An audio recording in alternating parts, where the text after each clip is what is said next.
Welcome to the Diabetes Care Complex Kitchens at Children's National Health System. I'm Vanessa Weisbrod, and I'm here with Laura Hashiguchi, and we're with the Celiac Disease Program. Today we're talking about maintaining an optimal diet while still eating gluten-free. So Laura, tell us, how do you get a balanced diet while living with celiac disease? Yeah, it's really not any different from the way that we want everybody to be keeping a balanced diet. We want to think about having a well-rounded, well-balanced plate. So we want to think about half of our plate being fruits and vegetables, and we want to choose different colors, red, green, orange, yellow. Try and get them all in there. And with the other half of your plate, we want you to think about splitting it between lean proteins, so things like chicken, fish, turkey, lean beef, eggs, nuts, tofu.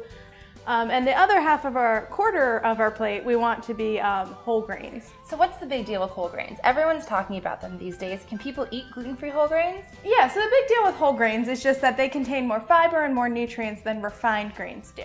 There's definitely a lot of gluten-free whole grains out there. We actually have some here. We've got some whole grain pastas that are made with quinoa and brown rice and other things like that. Over here we've got some whole grain flours like teff flour. We have some gluten-free certified oats. You can see I've got the whole grain stamp on them right there. All of these are gluten-free whole grain products that still provide those same benefits of whole grain while allowing you to stay gluten-free. So now what's wrong with refined grains?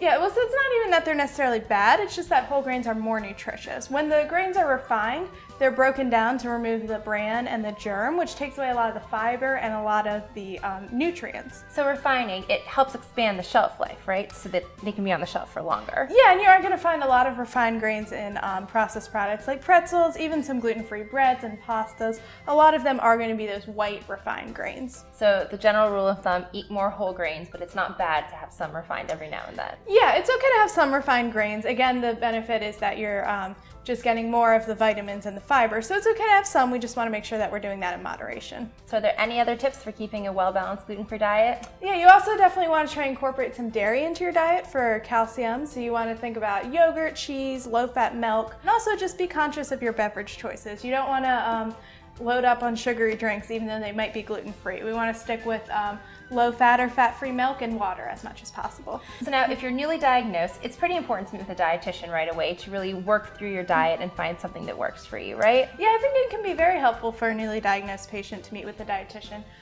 Just to get some ideas for your diet, see what works best for you, and also just to make sure you're not missing it. Laura, those were great tips, and if you want any more information on managing a well-balanced gluten-free diet, you can check out our website, childrensnational.org/celiac.